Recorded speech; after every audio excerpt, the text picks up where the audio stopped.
mancava qualcosa di questo tipo, mancava, diciamo così, un biglietto da visita che potesse presentare nel tutto il suo splendore rosà, quindi a 360 gradi, mettendo insieme tutto quello che c'è, quindi l'ambiente, le attività produttive, la parte civile, la parte associazionistica, la parte religiosa, un biglietto da visita per far conoscere l'esterno.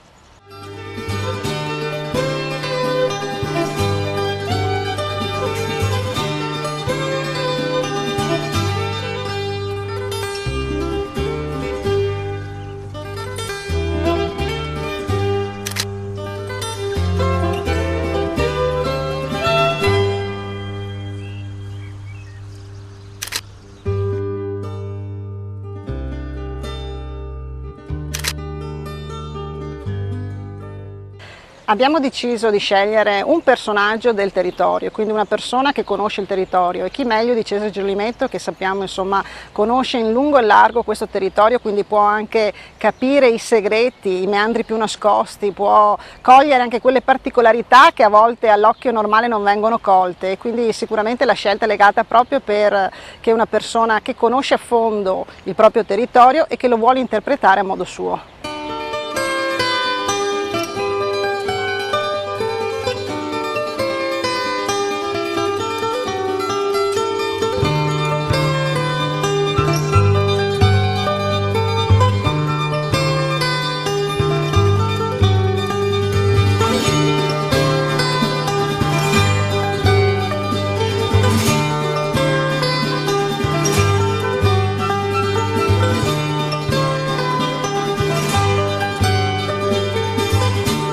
Allora, il momento della proposta mi fece andare in panico, perché Rosà naturalmente la conoscevo solo percorrendo le vie molto antropizzate, quindi case, asfalto, traffico. Poi però, approfondendo e facendo dei giri di ispezione, mi rendo conto che la sorpresa è grandissima, nel senso che il comune offre nel suo interno spazi verdi sorprendenti.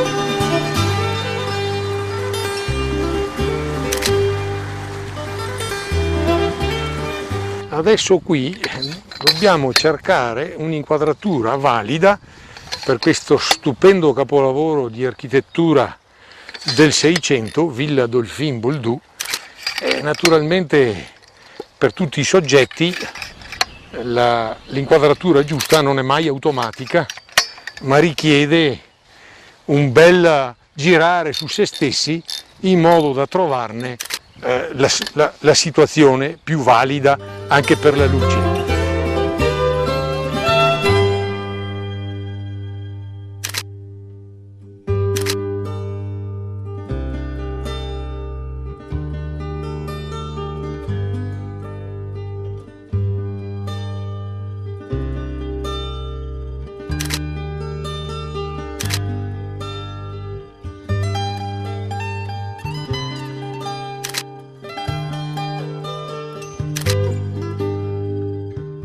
Le sorprese sono state piacevoli perché effettivamente il territorio era abbastanza intatto.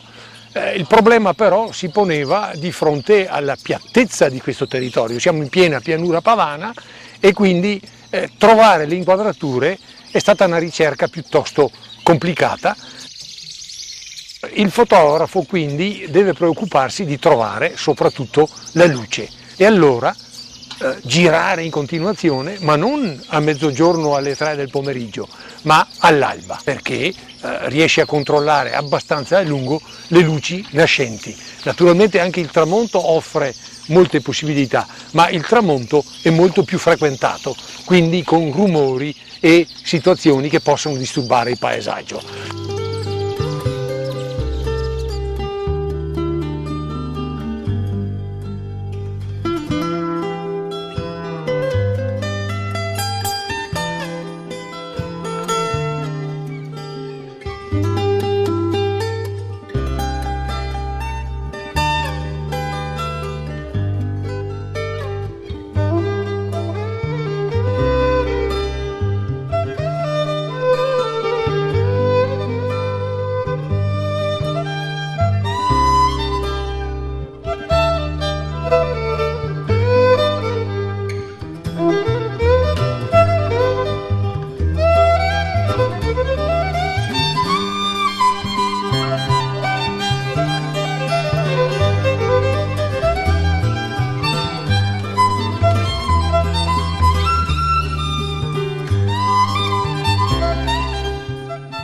Rosà appare bellissima, non avevo dubbi però sullo splendore di Rosà. Appare bellissima perché appare una Rosà sconosciuta, apparono dei scorci di campagna che molti non conoscono e quindi saranno una sorpresa.